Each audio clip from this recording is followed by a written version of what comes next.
Howdy, y'all!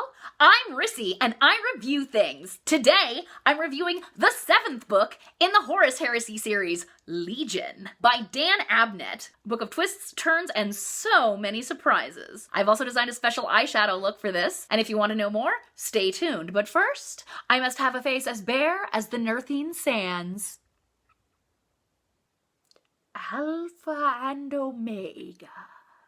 Beginning and the end. Oh fuck, I'm voguing. First, some housekeeping details. We are not currently doing Descent of Angels, even though it's the— ow, fuck, I snapped myself. That's Lionel Johnson getting his revenge on me. Descent of Angels is the 6th book. I have read it, but we're not reviewing it right now. The series is so big, a lot of people have pointed out that I'm gonna need to find some kind of way to navigate all the books that preserves the storyline, kind of reading order that makes more sense than just reviewing the books in the order in which they were chronologically published, which was a trip back in time and then forwarded all the way to the Drop Site Massacre. And I'm like, well, you know what? This is the Horus Heresy. Let's focus on what the bad guys are doing for now. And that means skipping ahead to Legion, where of course we learn all about the exploits of the Alpha Legion, the 20th Legion, the Johnny-come-latelys to the Emperor's cause. Or are they? Of course, if you have any recommendations or a reading list or an order you think reviews should go in that makes more sense than any extant reading list that people have published online, let me know in the comments. I'm always open to suggestions. Before we dive into any big discussions of Alpha Legion lore, let's go over the plot of the book, which is not at all what I was expecting. The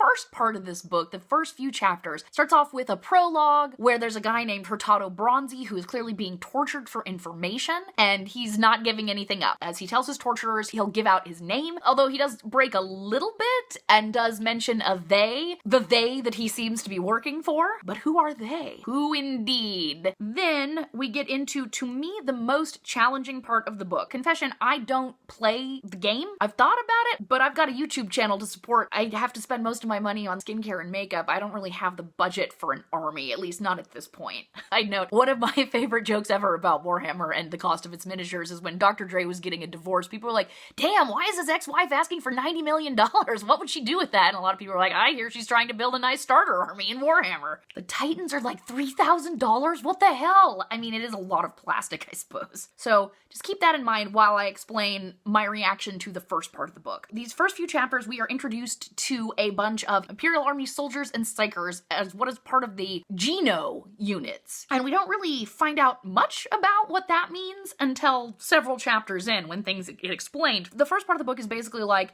here's a bunch of soldiers, they're on campaign on a desert planet, they're having problems bringing this world into compliance for the Imperium of Man, which what else is new? But it's very obvious from the beginning that the enemy are chaos worshippers. Well, not obvious to the soldiers, but obvious to readers. If you see like any kind of reptiles on a planet, you should just assume that shit is chaos based and nuke the whole thing from orbit. It's the only way to be sure. What did lizards ever do to you, Games Workshop writers? But these are just people. These are, well, not exactly regular people, but pretty close to regular people. They have a lot of designations and squads, titles and whatnot, and I was like, oh no, no, no, no. This can't be what I think it is. This is hard-boiled military science fiction, and I do not like hard-boiled military science fiction. People are always like, you're a woman and you like sci-fi, you should read the Honor Harrington books. And I'm like, are there space dragons and space wizards in it? No? Then fuck off. I need some kind of fantasy elements in my sci-fi. And that's one of the many things I've loved about these Warhammer books is that it's not hard-boiled military science fiction. It's Space Wizard Central. But in these first few chapters, we're just learning about military business. It sounds like a regular campaign. The characters begin to uncover a mystery. There's a dead body from one of their squads, and it's apparently very not normal. That, and there's a member of Alpha Legion in this camp. Getting back to, I've never played the game, I just assumed that all of these squad names and different forms of terminology and titles like Geno Chiliarch and Hetman and Uxor, I figured all of this was stuff that people who played the game would be intimately familiar with. I briefly despaired. I'm like, oh god, I don't understand any of what this means. Am I gonna have to learn how to play the game to read this book? And then, no, as it turns out, this is all just shit that Dan Abnett made up pretty much whole cloth. Once I found that out, I was able to read it and enjoy it a lot more, especially since the space wizard shit begins to happen after a few chapters. It stops becoming hard-boiled military sci-fi very quickly. It's weird. If I think everybody else knows what this stuff is talking about, except for me, I'm like, I don't want to read it. But once I realized, no, that's fine. I'm so glad that I was able to push through and finish this book because, spoiler alert, I liked it a lot. It's written by Dan Abnett, so it would be pretty hard for it to suck. All right, so the intro is Imperial soldiers trying to bring the world into compliance. It's clearly full of chaos, worshipping shenanigans. We meet some important hetmen, which really translates as squad leader. There's a hetman of the Jokers. There are the clowns, which, okay, I guess if y'all want to have a squad named the Clowns, sure. But every time I saw it, I was like, really, guys? Really? And then there's the Dancers. These are our important military squads. And then there are a bunch of low-level female psychers called the Uxors. Uxor means wife in Latin. That's a very strange military designation. But as it turns out, it's a perfect military designation. The women have their ovaries harvested, and this gives them a weird kind of psychic power called the Sept, short for perception, I think, that allows them to coordinate the mass movement of troops much more easily and effectively. That's a cool application of psychic powers. So their ovaries are harvested and used to vat grow the Geno frontline fighters. Interesting way of doing things. It's strongly implied that these Geno units are a leftover from the unification wars on Terra. There's a lot in this book about where the various squad members would have come from on Terra and their accents, but more on that later. But the real action kicks off when we're introduced to the de facto protagonist of the book, John Grammaticus. Oh, John. John Grammaticus is a spy of some kind. We meet him when he's under an assumed name. He's a spy pretending to be a spy, or an intelligence asset in the Imperial Army, who's gonna go into the last city that has yet to fall. This planet is called Nerf, which sounds kind of like Nerf, but whatever. The Nerthine, chaos-worshipping desert weirdos, have been defeated everywhere except their last city of Monlo. The Geno units, along with other more standard Imperial Army units like Titans, are besieging the city. John Grammaticus is talking with some Uxors. He's our in to this world and explains all of the shit about their enhanced breeding.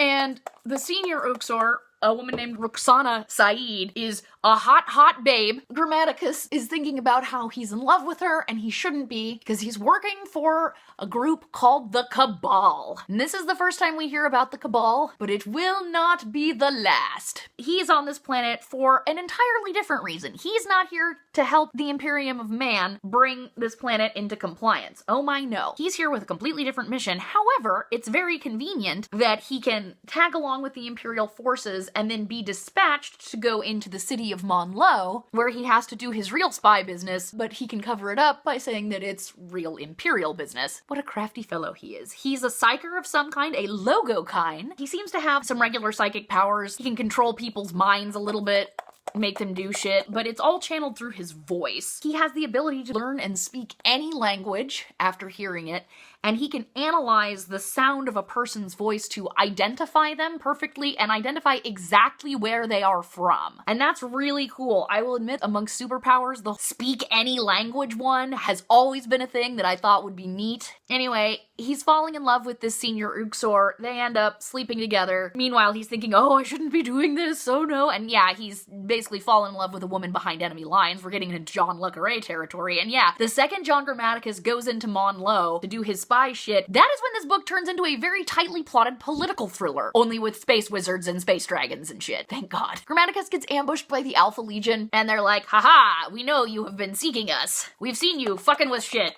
What are you doing? He explains he's here to make contact with them. So this shadowy organization called the Cabal has decided that humanity, while disgusting, is really important for the salvation of the universe from chaos, which they call the Primordial Annihilator. He's supposed to bring Alpha Legion to the Cabal. Problem is that John Grammaticus, despite all of his cool spy shit and the ability to psych his way out of many situations, got overconfident and he's gotten busted by some of the Nerthine, and they attacked the house with lizards. Like hundreds of thousands of millions of tiny lizards at first that break in to the safe house. It's so great. I love it. And eat a dude, and then a gigantic crocodile the size of a fucking brontosaurus that eats some more dudes. John Grammaticus manages to get away, and the Alpha Legionnaire who's there manages to get away, but everybody else gets their asses eaten. Grammaticus goes back to the compound where the Imperials are operating out of, manages to talk Roxana into hiding him after revealing that, no, I'm not actually here with the Imperials. I work for an organization called the Cabal. And from there, shit just gets wilder and wilder. The Alpha Legion officially starts working with the 670th Imperial Expedition Fleet while trying to hunt down Grammaticus, who is now hiding from everybody. He ends up being pursued by some Imperial forces. Meanwhile, more and more of the hetmen of the Geno 52 Chiliad, as it's called, are drawn into Alpha Legion's web of intrigue, because of course that's what Alpha Legion does. They're not exactly the kind of frontline fighters that, say, the Ultramarines are.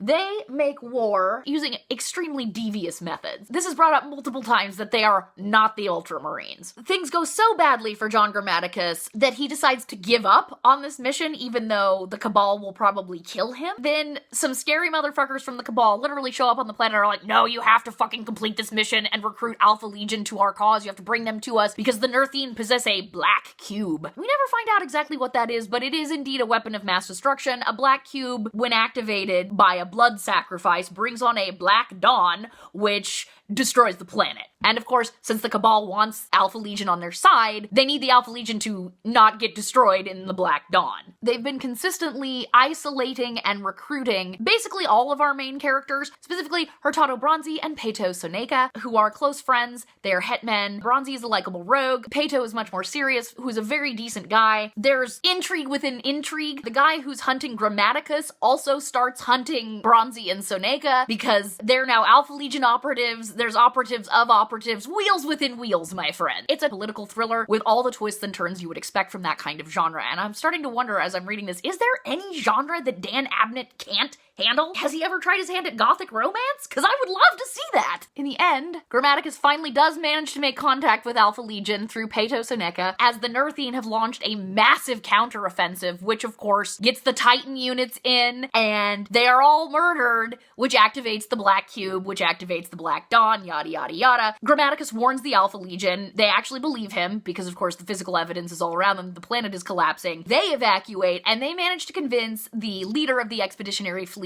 a fucking insane, awesome dude named Namatjira, to evacuate as many people as possible, but a lot of motherfuckers die on Earth, and the planet is completely destroyed. Now we shift to the expeditionary fleet in space. John Grammaticus is a prisoner of the Alpha Legion, but they have decided to go and meet the Cabal, and there's a big old gigantic climax where the members of the Cabal, who are all ancient Xeno races that came way, way, way before humanity, like hundreds of thousands of years before humanity, intend to show the Primarch of the Alpha Legion what is called the Acuity, which is their vision of the future. The visions that set them on this course that convince them that humanity will end up saving the galaxy from chaos, except that humanity has to be destroyed to save the galaxy from chaos. Yeah, it's fucking complicated. Also, giant mindfuck, it turns out that the Primarch Alpharius Omegon is two Primarchs, Alpharius and Omegon. Now, if you're like me, you already knew that because you've read a bunch of Warhammer lore.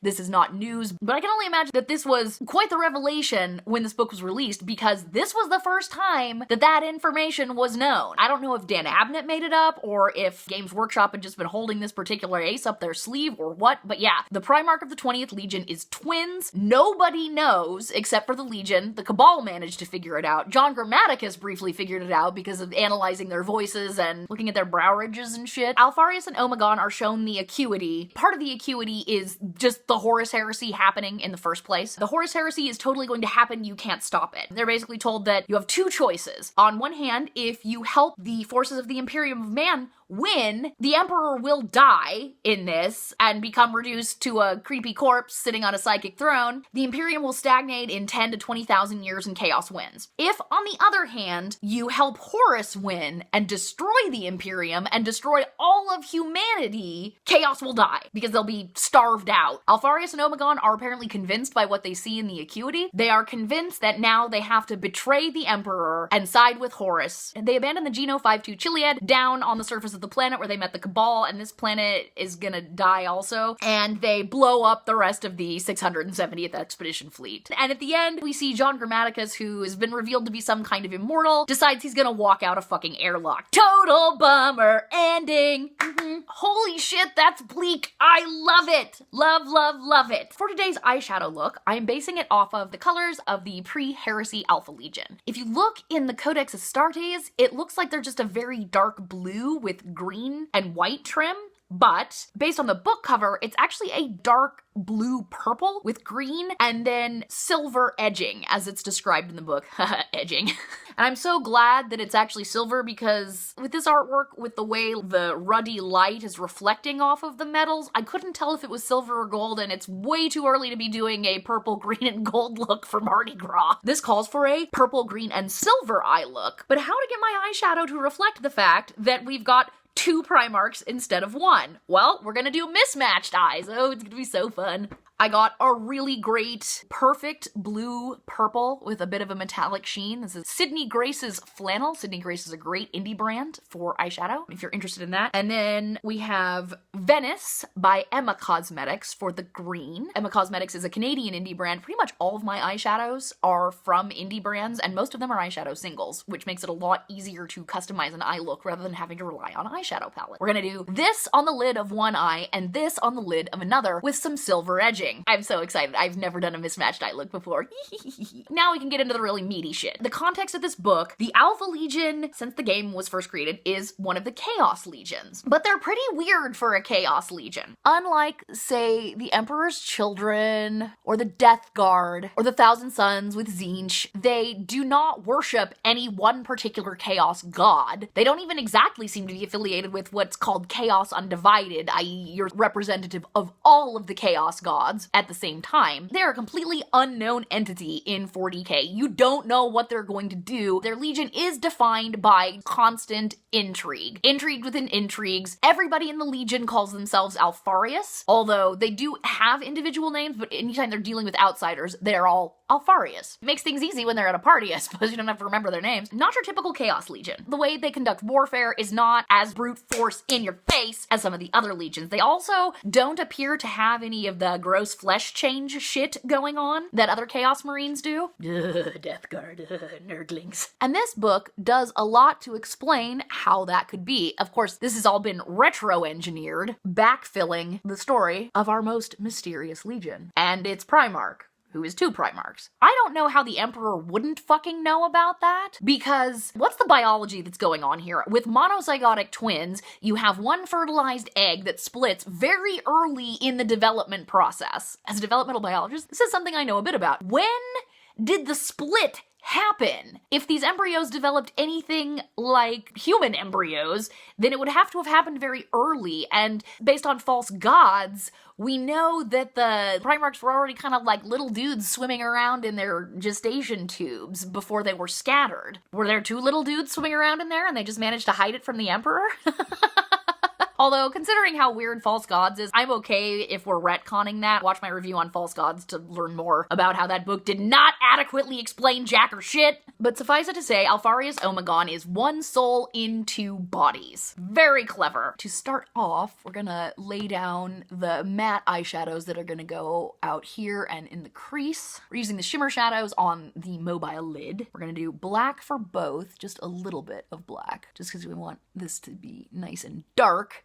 This is a pretty dark book, although it definitely has its humorous moments, and oh god, the characters. We're gonna get into that. Interestingly enough, it is commented on multiple times that Alpharius and Omegon look a lot like Horus, and that's really appropriate because they are effectively the anti-Horus. Horus is gonna destroy everything. They are going to fix it by letting everyone die. But whatever is in the acuity, it sure was convincing. We know part of that included a vision of the corpse emperor on his throne, and we have every indication that before this happened, our 2 brothers were loyalists.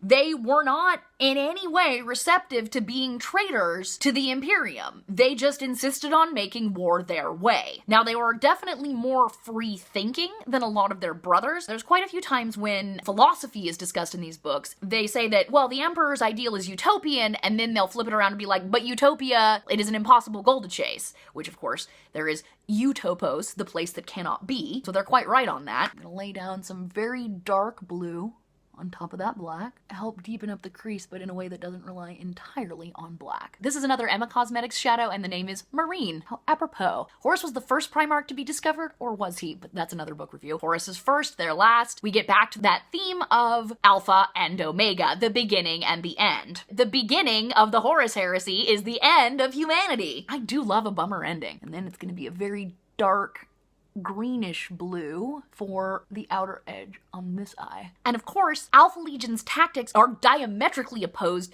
to those of, say, the Luna Wolves, Horus's Legion. Mad props to Abnett for actually giving this book some genuine themes. Duality is the main one. We're just gonna take this and blend it into the crease. I don't want to load up on too much of it because it's very pigmented.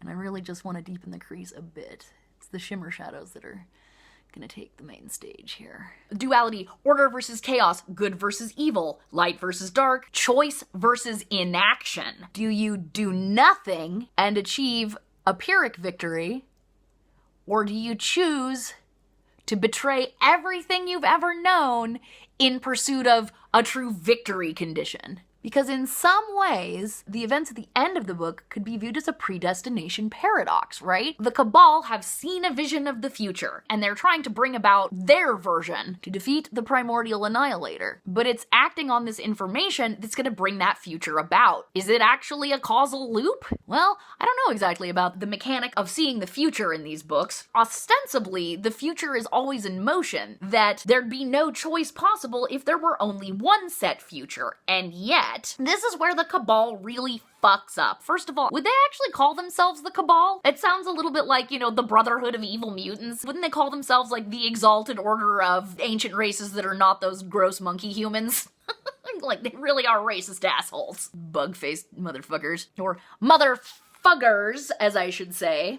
More on that later. The problem with seeing the future is, are you seeing an accurate vision of the future? Who is making the vision? And does simply having this information influence what's going to happen? Because the Cabal is acting on bad info. For all their knowledge and for all of their intelligence, Alpharius and Omegon are just as suckered in by this bad info, which is a false dichotomy. And let me just say, again, mad props to Dan Abnett for sticking with his themes, because of course, the thing with Alpha Legion is everything is a lie, everything is false, and that includes a dichotomy. Because what would happen if Alpha Legion tried to just go and fucking kill Horus right now? We're not shown a vision of the future where that happens. There's no reason why they couldn't try at the very least. What if they warned the Emperor? We know that Rogel Dorn doesn't take this information very well when he finds out, but he still accepts it. And something tells me the Emperor would be okay with Alpharius coming to him and being like, hey dad, I just found out that Horus is gonna be a traitor. I'm shown by some fucking aliens on a death planet. I mean, the Emperor is used to how his sons works. You could warn the Emperor. You could try and stop Horus yourself. There's any number of other things that you could do, and the Acuity does not show any of that. It really only shows two options for the future. And this ultimately will be part of the downfall of everything. If the Cabal had had better information, if they hadn't necessarily trusted their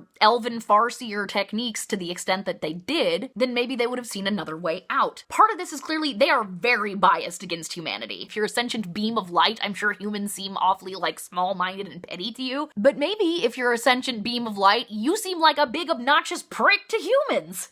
Oh man, this is cool. And also, you could make the argument the Imperium of Man is doomed from the beginning. Why? Because it is the creation of the Emperor, who is flawed. He is not perfect. Or as Frank Herbert in Dune would say, rot at the core spreads outwards. The Emperor's hubris and ruthlessness was always going to doom the Imperium of Man. So once again, this was a false dichotomy. The Imperium was always going to fail. And Alpha Legion should know better. They've got all these speeches about, well, utopian ideals will never be successful, but they allow themselves to be blinded by their love for for the Emperor, who, you know, is their dad. Alpharius and Omegon are exactly like dear old dad in the sense that they have to have control of absolutely everything, and this is what will damn them. They don't really play well with others because they can't stand to not be the ones in the know even for a picosecond. It's also important to remember the Imperium is not the human race. Humanity exists all over the galaxy at this point. There is no reason that in destroying the Imperium of Man, you would necessarily destroy all of humanity. The Great Crusade is not finished yet. There are lots and lots of worlds that haven't been brought into compliance. I mean, hell, you see variant humans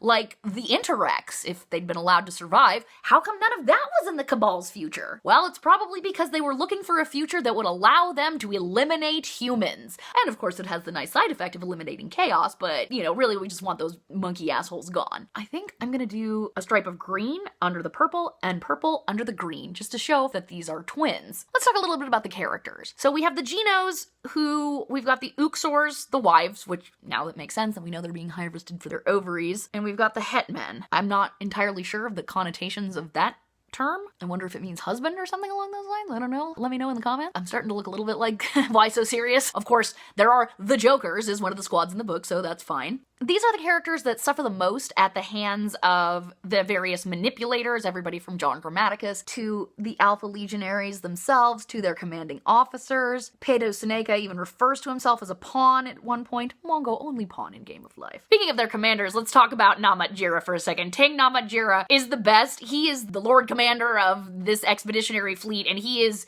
insane. He has this incredible unblemished military track record, and he gets really pissed that the Nerthine are holding them at a stalemate while they're besieging the city. He has a ceremonial version of his armor that has 4 extra cybernetic arms so he can imitate the goddess Kali.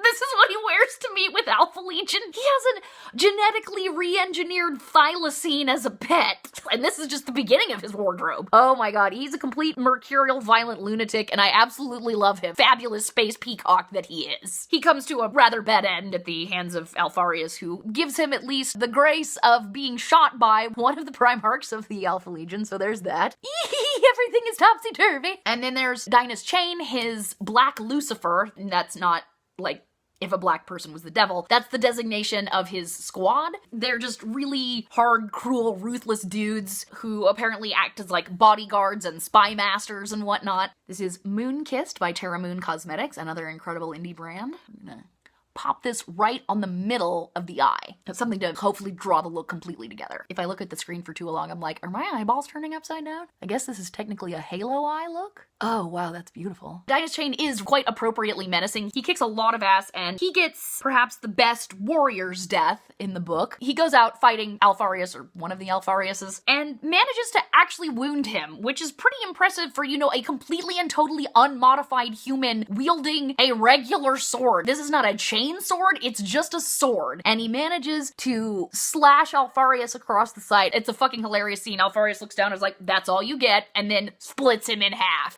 Oh, damn! I do think Alpharius had at least some measure of respect for this crazy motherfucker who was like, I'm gonna attack the Primarch by myself. This will be fine. Man, these shadows are blending out beautifully on top of each other. Yeah, I think that really brings things together. We have the Cabal, who, as I mentioned, a bunch of fucking bug and light and tentacly and space elf racist asshats. I have also purple and green eyeliner. They are written as being appropriately starch-arsed and racist. And then we have John Grammaticus. Oh my god, John Grammaticus. Okay, this character is fucking amazing. Apparently he is, at least in later lore, is revealed to be what's called a perpetual, which is basically a human being who can die but not die multiple times. He has met the Emperor and called him a bloody-minded bastard approximately 1,000 years before the events of our story, so sometime during the Unification Wars. The events of the story happen while the Ulanor campaign is going on. Shortly after meeting the Emperor, John Grammaticus died his first death, but was resurrected somehow by members of the Cabal,